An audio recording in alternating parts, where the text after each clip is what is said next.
আলহামদুলিল্লাহ ওয়াসসালাতু ওয়াসসালামু আলা রাসূলিল্লাহ। বাবু ফদলে মান ইস্তাবরা লিদীনিহি। ওয়াবি ক্বালা হাদাসানা আবু নুআইমিন ক্বালা হাদাসানা যাকারিয়া আন আমিরিন আশ-শা'বী ক্বালা সামি'তু নু'মান ইবনে বাশীরিন ইয়াকুলু সামি'তু রাসূলুল্লাহ সাল্লাল্লাহু আলাইহি ওয়াসাল্লাম ইয়াকুল আল হালালু বায়্যিনুন ওয়াল হারামু বায়্যিনুন ওয়া বাইনাল হালালি ওয়াল হারামি উমুরুন মুশতাবিহাতুন লা ইয়া'লামুহা কাসীরুম মিনান নাস ফামান ইত্তাকাল মুশাব্বাহাত ইস্তিবরাআন লিদীনিহি ওয়া ইরদিহি ইলা আখিরিল হাদিস। সম্মানিত দর্শক মণ্ডলী, এটা গুরুত্বপূর্ণ একখানি হাদিস। এটা একটু আমাদেরকে বেশি মনোযোগ দিয়ে ধরে নেওয়ার চেষ্টা করতে হবে। এই বাবের মধ্যে আলোচনা করবেন ইমাম বুখারী রাহমাতুল্লাহি আলাইহি, যে আরবি ভাষায় বলা হয় ওয়ারা, ওয়াও রা আইন। ওয়ারা মানে সাবধানতা অবলম্বন করা, পরহেজগারি অবলম্বন করা। হতে পারে জিনিসটা বৈধ, হতে পারে অনুমোদিত, কিন্তু সেইটা একটু অনুভব করা যাচ্ছে যে এটা অবৈধ হওয়ার সম্ভাবনাও আছে। তো এই ধরনের বিষয় যদি থাকে তাহলে সেইটাকে পরিহার করে যাওয়া, যাতে করে নিজের পরহেজগারির জীবনটা একেবারেই সন্দেহ থেকে মুক্ত থেকে যায়। এটা ওয়ারা আঠা, এটাও ইমান বৃক্ষের গুরুত্বপূর্ণ একটি শাখা। এই বিষয়টার আলোচনা এই হাদিসখানার দ্বারা ইমাম বুখারী রাহমাতুল্লাহি আলাইহি উনি আমাদের জন্য উত্থাপন করবেন, সংশয় সন্দেহ মুক্ত হওয়ার জন্য, যাতে করে আমরা কোনো প্রকার দ্বিধা দ্বন্দ্বের কাছাকাছি না থাকি। বাবুন, এই বাবের মধ্যে আলোচনা করা হবে কি ফজিলাত হবে, কি ফজিলাত হবে ওই সমস্ত পুরুষ নারীদেরকে মান ইস্তাবরা, যারা যারা কি করলেন, ইস্তাবরা ওয়ারা অবলম্বন করলেন এবং মুক্ত থাকবার জন্য চেষ্টা করলেন, মুক্ত রাখবার জন্য সচেষ্ট থাকলেন, লিদীনিহি নিজের পরহেজগারের জীবনটাকে সকল দুর্বলতা থেকে, সকল দোষের থেকে, সকল সংশয় ও সন্দেহ থেকে। তো দেখুন, হাদিসখানা শুনলে আরও বিষয়টা আমাদের কাছে স্পষ্ট হবে। ইমাম বুখারীর শিক্ষক আবু নুআইম, তার শিক্ষক হযরত জাকারিয়া, তার শিক্ষক বিখ্যাত তাবিঈ আমিরুন আশ-শা'বী, তার শিক্ষক হযরত নু'মান ইবনে বাশীর, আল্লাহর নবীর একজন অল্প বয়সী সাহাবী নু'মান ইবনে বাশীর। এই 18 থেকে 22 বছর বয়স যখন তার হয়েছিল, ওই সময় আল্লাহর রসুলের ওফাত হয়ে গেছিল। ইসলাম কবুল করেছিল রসুল্লাহর ওফাতের 2 বছর 2.5 বছর আগে। ইয়াকুলু নু'মান ইবনে বাশীর বলেন, আমি আল্লাহর রসুলকে বলতে শুনেছি এই কথাটা। রসুলুল্লাহ সাল্লাল্লাহু আলাইহি ওয়াসাল্লাম একবার ব্যবসা বাণিজ্যের কেন্দ্রে, সেখানে ব্যবসায়ীদের উদ্দেশ্যে বিশেষ করে আল্লাহ নবী এই হাদিসখানা বলেছিলেন কি, আল হালালু বায়্যিনুন, কোন বিষয়টি হালাল কোরআন হাদিসে তা সুস্পষ্ট, কোন বিষয়টা হালাল। যেমন ছাগল, ভেড়া, দুম্বা এগুলি জবেহ করার মাধ্যমে সেগুলির গোশত খাওয়া হালাল, গরু, মহিষ, উট এগুলির গোশত খাওয়া হালাল, তা সুস্পষ্ট। আর ওয়াল হারামু বায়্যিনুন, আর অনুরূপভাবে শূকরের গোশত খাওয়া যে মুমিনের জন্য হারাম, চুরি ডাকাতি যে হারাম, এগুলিও সুস্পষ্ট। ওয়াল হারামু বায়্যিনুন। কিন্তু রাসূলুল্লাহ বলছেন ওয়া বাইনাল হালাল ওয়াল হারাম, হালাল এবং হারাম এই দুইয়ের মধ্যে আরও কতকগুলি বিষয় এমনও রয়েছে, যেগুলিকে বলা হচ্ছে মুস্তাবিহাত, যে বিষয়গুলির বিধানটা কিছুটা অস্পষ্ট। একদিক দিয়ে তাকালে দেখা যায় যে হালাল হওয়ার সঙ্গেও মিল আছে, আবার অনেক দিক দিয়ে দেখা যায় যে হারাম হতেও পারে। মুস্তাবিহাত অস্পষ্ট, সেই বিষয়গুলির বিধানটা অস্পষ্ট।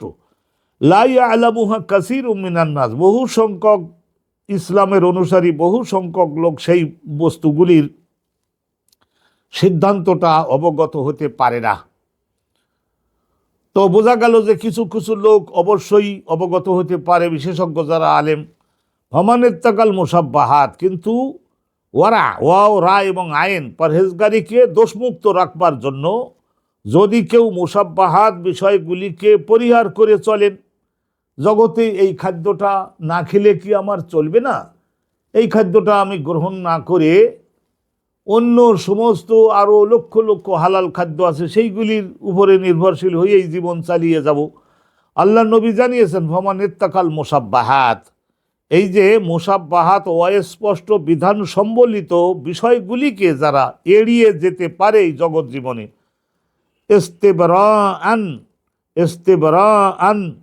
তার মানে ত্রুটিমুক্ত রাখবার জন্য, বারাআত দোষমুক্ত রাখবার জন্য নিজের দিনদারিকে, নিজের পরহেজগারিকে, আর নিজের মান সম্ভ্রম এবং ইজ্জত সম্মান, আর যাতে কেউ তার আমল আখলাকের বিরুদ্ধে অপবাদ দিতে সক্ষম না হয়, সেই হিসেবে যদি কেউ এগুলিকে এড়িয়ে চলে তাহলে ফাকাদ সালেমা, এখানে এই যাজাটা মাহজুব আছে ফাকাদ সালেমা, তাহলে সে ব্যক্তি সালামতিতে থেকে গেল।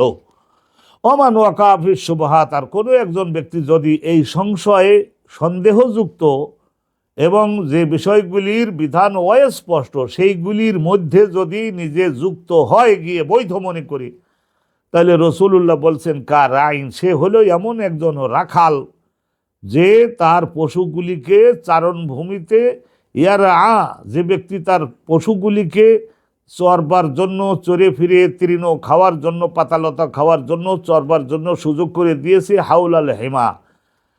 হাউল আল হেমা, হেমা অর্থ হলো দেশের রাজা হোক, প্রেসিডেন্ট হোক, প্রধানমন্ত্রী হোক, তাদের দেশের সংসদ ভবন হোক, এই সমস্ত সুসংরক্ষিত কিছু অঞ্চল থাকে, সেখানে সর্বসাধারণের পশুদেরকে চারণভূমি মনে করে সেখানে চরবার জন্য ছেড়ে দেওয়াটা সরকার কর্তৃক নিষিদ্ধ হয়ে থাকে। তো এই সংরক্ষিত চারণভূমির একেবারে নিকটে সীমানায় এনে যে তার পশুগুলিকে চরবার জন্য ছেড়ে দেয়, রসুলুল্লাহ বলছেন ইউসিকু আইয়াকে আহু, তাইলে খুবই নিকটবর্তী এই বিষয়টা যে সে তার পশুগুলিকে হয়তো প্রবেশ করিয়ে দিতে পারে ওই নিষিদ্ধ এবং সংরক্ষিত চারণভূমির মধ্যে নিজের পশুগুলিকে প্রবেশ করিয়ে দিতে পারে। আল্লাহ রসুল সবসময় বোধগম্য করবার জন্য এই ধরনের দৃষ্টান্ত প্রদান করতেন। আলা, রসুল্লাহ সাল্লাহ আলা, আমা, হা, আরবি ভাষায় 3টা অব্যয় আছে এমন সামনের মহা গুরুত্বপূর্ণ বিষয়গুলির দিকে মনোযোগ আকর্ষণের জন্য এক একটাকে ব্যবহার করা হয়ে থাকে। আলা, সাবধান, রসুল্লাহ বলছেন সাবধান। ওয়াইন্না লিকুল্লি মালিকিন হেমা, এই জগতের রাজা, বাদশাহ, শাসনকর্তা, প্রধানমন্ত্রী, তাদের প্রত্যেকের জন্য যদি তাদের ব্যক্তিগত পরিবারের পশুদের চরবার জন্য যদি সংরক্ষিত চারণভূমি থাকতে পারে, তাহলে আল্লাহ পাক রব্বুল আলামিন, যিনি মালিকুল মুলুক, সকল সম্রাটের সম্রাট, সুলতানুস সালাতিন, যিনি সকল ক্ষমতাধর, এর সকলের উপরে যার ক্ষমতা, তার ওই ধরনের কতকগুলি সংরক্ষিত বিষয় কি থাকবে না? আলা ইন্না হেমাল্লাহি ফি আরদিহি, এই জগৎ জীবনে আল্লাহ রাব্বুল আলামিন সংরক্ষিত করে রেখেছেন কতকগুলি বিষয়, সেই বিষয়গুলির মধ্যে আল্লাহ রাব্বুল আলামিন কাউকে সংযুক্ত হতে, প্রবেশ করতে দিবেন না মর্মে আসমানি কিতাবে তিনি ঘোষণা করে দিয়েছেন। যেমন নাকি দৃষ্টান্ত হিসেবে ব্যাখ্যায় বলা হয়েছে জেনা, বেবিচারি, অনুরূপভাবে চুরি, ডাকাতি, এই সমস্ত বিষয়গুলিকে আল্লাহ রাব্বুল আলামিন হারাম বানিয়েছেন, সেইগুলির কাছাকাছি আল্লাহ বলেছেন যে কেউ হবে না। তো নবী করিম সাল্লাল্লাহু আলাইহি ওয়াসাল্লাম এই হাদিসখানা বলবার একটা শানে উরুদ আছে, একটা ঘটনা। আকাশ থেকে, মদিনার আকাশে বৃষ্টি হলো, বৃষ্টি শেষ হয়ে গেল, রসুলুল্লাহ বাণিজ্য কেন্দ্রে গেলেন, যে দেখলেন যে উপরে কোনো ছাউনি নাই, অথচ লোকেরা শুকনো আটা, ময়দা বিক্রি করছে ভেজেনি। তো রসুল বললেন যে এখনই তো বৃষ্টি হলো, উপরে কোনো ছাউনি নাই, তাহলে আটা ময়দাগুলো ভিজলো না কী কারণে?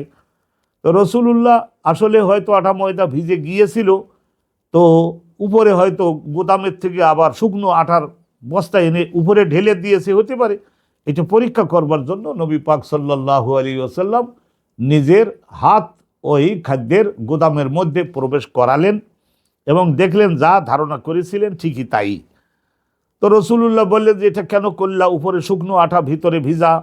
উনি বলেন ইয়া রাসূলুল্লাহ, বাড়িতে নিয়ে তো তারা রুটি বানাবার সময় এই অবশ্যই পানিতে ভিজাবে, আর পরিষ্কার পানি লেগেছিল, সেই হিসেবে আমি দোষের হবে না মনে করে করেছি। তো রাসূলুল্লাহ সাল্লাল্লাহু আলাইহি সাল্লাম তখন বললেন তাহলে ভিতরে ভিজা উপরে শুকনাটা কেন দিলে? প্রতারণা হয়ে গেল। ওয়া ইন্না ফিল জাসাদি লা মুদগাতান, রাসূলুল্লাহ তখন বলেছিলেন নিশ্চয় মানব দেহের মধ্যে গোশতের এমন একটি খণ্ড আছে, কিতাআতুম মিনাল লাহাম, গোশতের এমন একটি খণ্ড, অর্থাৎ এটা হৃৎপিণ্ডের কথা বলা হয়েছে। এজা সলো, যেটা এই যে মানুষের বক্ষের বাম দুধ বরাবর 2 ইঞ্চি নিচে। এখন তো ওপেন হার্ট সার্জারি হচ্ছে। আল্লাহর নবী সে 1500 বছর আগে বলে গিয়েছেন, অনেকবার নবী বলেছিলেন আর তাকওয়া হা হুনা, এই বুকের দিকে ইশারা করে রসুল দেখিয়েছিলেন। আর তাকওয়া আল্লাহর ভয়, আল্লাহর মহাব্বতের কেন্দ্র হলো এইটা।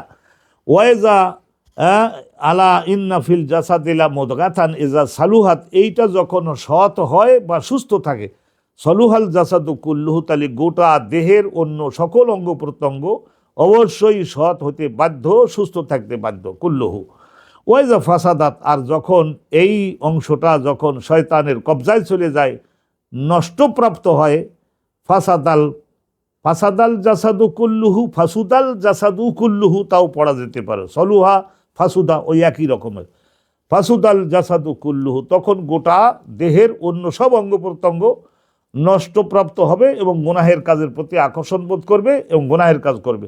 আলা, মনোযোগ দিয়ে বোঝো হে জগতের মানুষেরা, ওয়াহিয়া আল কালব, এই যে গোশতের খণ্ডটার কথা আমি বললাম, এটা হচ্ছে মানবের এই যে কলব, এই মানুষের হৃৎপিণ্ড। আর হৃৎপিণ্ডটা এটা বক্ষের বাম দুধের 2 আঙ্গুল নিচে, এখানে কাটলেই পাওয়া যায়। আলহামদুলিল্লাহ, এর অনেক ডাক্তারগণ বলেছেন হালকা একটু ব্যতিক্রম হতে পারে। তো যাই হোক, আল্লাহ তাআলারই মেহেরবানি। তাহলে দেখা গেল যে জগতে তো বহু ধরনের হালাল সন্দেহমুক্ত খাদ্য সামগ্রী আল্লাহ দিয়েছেন।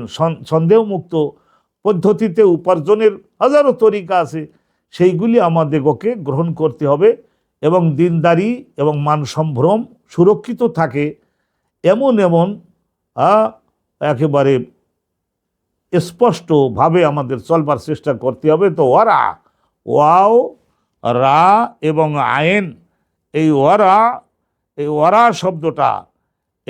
শব্দটা এইটা ইমান বৃক্ষের একটি শাখা, পরহেজগারি অবলম্বন। এটা আমাদের মনোযোগ দেওয়ার দরকার।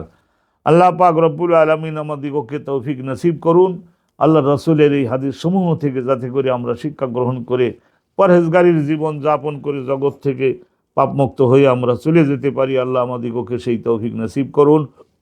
আসসালামু আলাইকুম ওয়া রাহমাতুল্লাহি ওয়া বারাকাতুহু।